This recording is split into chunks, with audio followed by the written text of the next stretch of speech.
Joining us now, AJ Delgado. She's a senior advisor of America First Policy. She's live in Miami. She also was a senior advisor to the Trump campaign in 2016. AJ, good to have you. Great to be with you, John. Hope you had a great weekend. Never better. What do you think of this memo, the president not releasing it, not releasing the Democratic memo? Here's my question. Who cares? Yeah, and I think the Senate actually can find a way around that if they're so intent on seeing this memo, and it's so appropriate. I think part of the president's concerns was it didn't adhere to proper procedure, and some of the things that should be redacted weren't. That's his right to send it back to be trimmed and shaped up. They need to do that, and if they don't, then they can pursue other avenues to perhaps have it released. But the president is under no obligation to release a memo that isn't in appropriate and proper form. Well, look, here's the thing. You got a Republican memo, you have a Democratic memo. Who cares? My question is, if you just release the affidavit that the FBI submitted to the FISA court judge, the secret judge, in order to give that judge the evidence to then induce them or convince them to sign the surveillance subpoena, that would clear everything up, because either they lied to the judge in the affidavit or they didn't. That's it.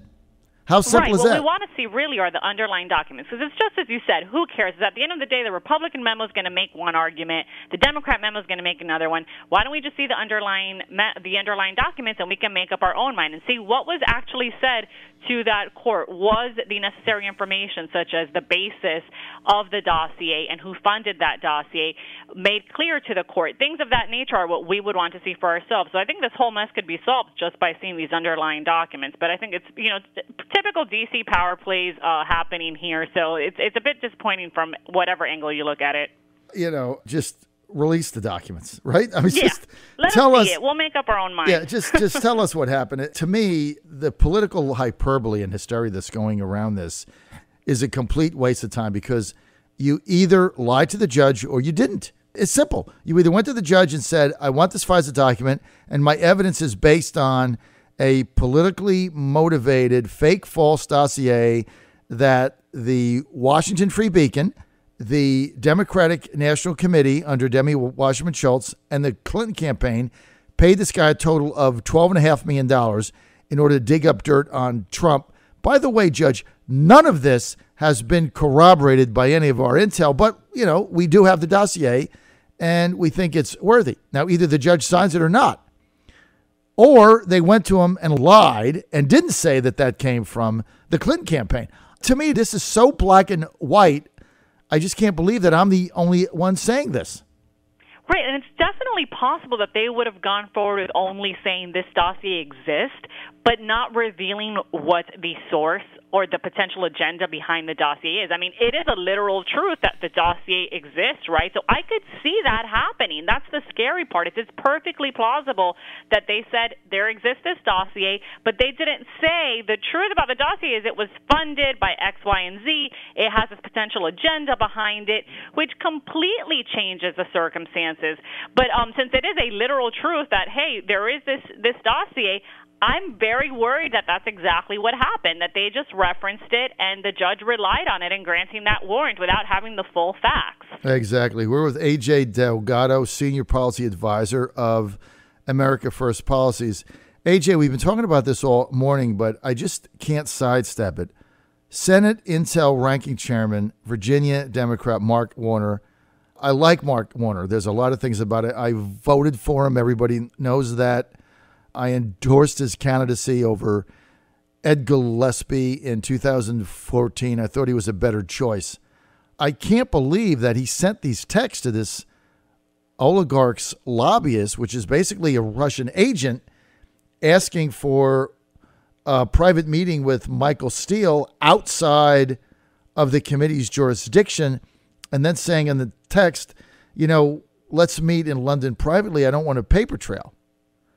And that's what it comes down to, because, look, if we were to give him the benefit of the doubt and say, okay, he was just being Mr. Nancy Drew and trying to, talk to Christopher Steele himself and get to the bottom of the dossier, okay, let's give him that benefit of the doubt. Problem is, why are you sending that information in a text message? Why aren't you doing it out in the open or alongside your colleagues and informing your colleagues on the Senate Intelligence Committee along the way? Moreover, why are you saying you don't want a paper trail? What's wrong with a paper trail, Senator, if you're not doing anything wrong? It's not the act, but to put it, for lack of a better term, the shadiness in the way he went about it that raises my eyebrows. It seems an act of desperation from somebody that really has told the American public on CNN over and over and over that he's got more questions than answers. He says everybody that comes in and talks to them, it just raises additional questions. They got to get to the bottom of it. Where there's smoke, there's fire, right? How many times have you heard Senator Warner say that? And he looks the camera right in the eye, and he's very convincing, and he presents himself as a, nonpartisan statesman. I get it. And it looks to me like he had nothing.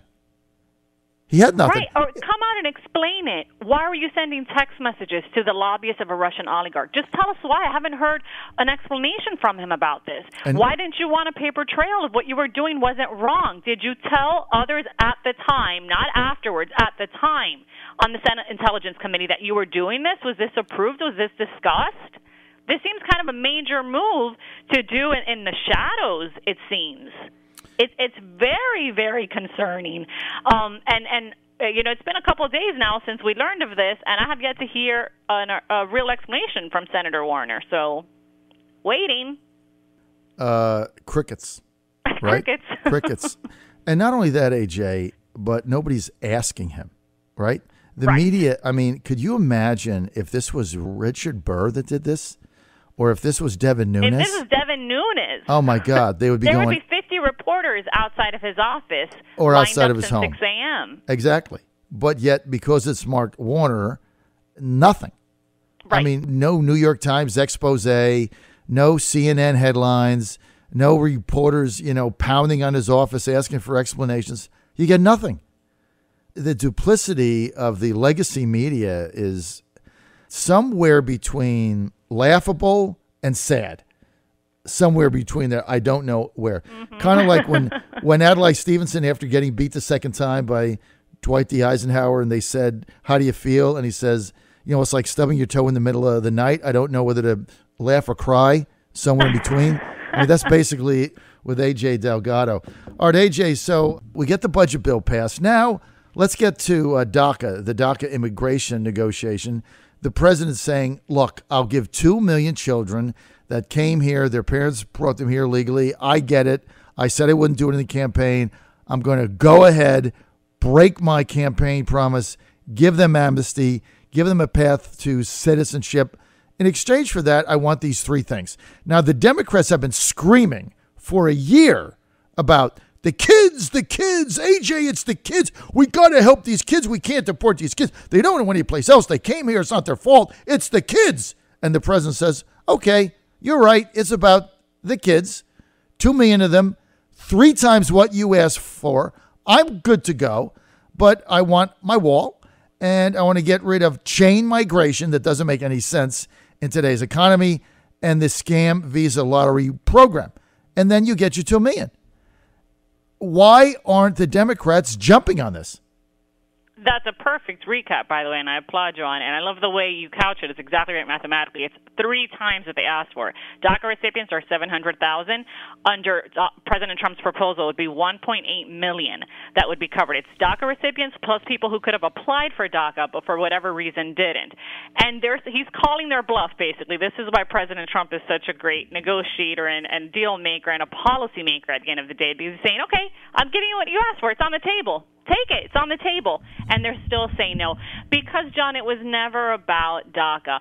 On immigration, at the end of the day, it is never enough what we're willing to grant. It will never be enough. This is why you probably can't ever really have a bipartisan approach to immigration, because they're not fair dealers. They don't come to the table fairly. If it's really about DACA, as you say, why wouldn't you take it when it's 3 times the DACA recipients that would be covered? And he's not, it's not even as if we're asking for that much. It's partial wall funding, it's eliminating the visa lottery, and it's eliminating chain migration. It's not even an overly aggressive approach from President Trump in the White House. It's as Stephen Miller said. It's pretty generous. It's extremely generous. And it's still not enough. It's still. So I think the beauty of this is at least we've revealed them. The mask is off. It was never about DACA because DACA's on the table plus some, and you're still walking away. Well said. So thanks for making that obvious. No, you nailed it. It's never about DACA. These kids are just a power pawn to the Democrats who want open borders to get cheap labor and cheap votes. All right? That's it. And so they were exposed by this. And, you know, the president is not even asking for a cutback in immigration, like the total number. He's not even asking for that. He's simply saying we're going to end chain migration, and the people that have an education or a skill level based on economic need that we have at the time, they go to the front of the line because we know that if they come into the United States as immigrants, they're going to get a job and they're going to be able to be financially self-supportive and contribute to the economy. So if we need pipe fitters and you're a pipe fitter in Nigeria, you're going to the top of the line. If we need people to work on farms in California, right, without the skill, but those jobs are available, they will go to the top of the line, right? It's simply based on what's the economic need that we have to be sure that those who come in can't come in and get a job and support themselves and be productive members of society. It's as simple as that. And as far as the Democrats saying, oh, it's going to break families up, no, because the president also said, if you come here as an immigrant, you can bring your spouse or your minor child. So that is your immediate family. You simply can't bring your third cousin from a fifth marriage. And thank you. Once again, your understanding of this is so impressive because a lot of people miss out on the details. So I want to make clear to your listeners, when we say eliminating chain migration, the president has very generously said spouses and minor children absolutely can, quote unquote, piggyback, for lack of a better word, onto one's application. However, not, your grandmother or your second cousin, twice removed, all of that nonsense. We see, you sometimes have people that bring in, a dozen over the years, over the course of a lifetime, a dozen family members. We just don't have the capacity for that, especially nowadays, John. Part of the reason why it is so important to eliminate chain migration and move towards merit-based immigration is I know you're probably as scared as I am about the headlines we see every day with automation taking over more and more low-skilled jobs. I mean, the McDonald's near me in Little Havana, I walked in there the other day. There was only one employee because now you have to order everything on just a touch-screen menu. All of these low-skilled jobs are being done away with, and those are the ones that immigrants usually to this country fill. So it's all the more reason why we can't absorb those folks, even if we wanted to, and we really do need to move towards simply what do we have a need for and focus on bringing in those immigrants. We just can't do it. Automation especially has kind of ramped up and accelerated that reality. Spot on. AJ Delgado, thanks for being with us. We ought to do the John and AJ show, right? And take this on the road. Yeah, I love that. That's what we need to do. We need to figure it out. John and AJ, take it on the road. And I've got your Twitter as AJ Delgado13, right? Yes, sir. Mm-hmm. All right. Follow AJ on Twitter at AJ Delgado13, lucky 13. AJ, it's always a pleasure to have you on this segment, brought to you by our good friends at AmericaFirstPolicies.org. You can get more information there. AJ, thanks for being with us. Always a pleasure, John. Thank you. You're on the John Fredericks Radio Network, Trucking the Truth. We'll be right back.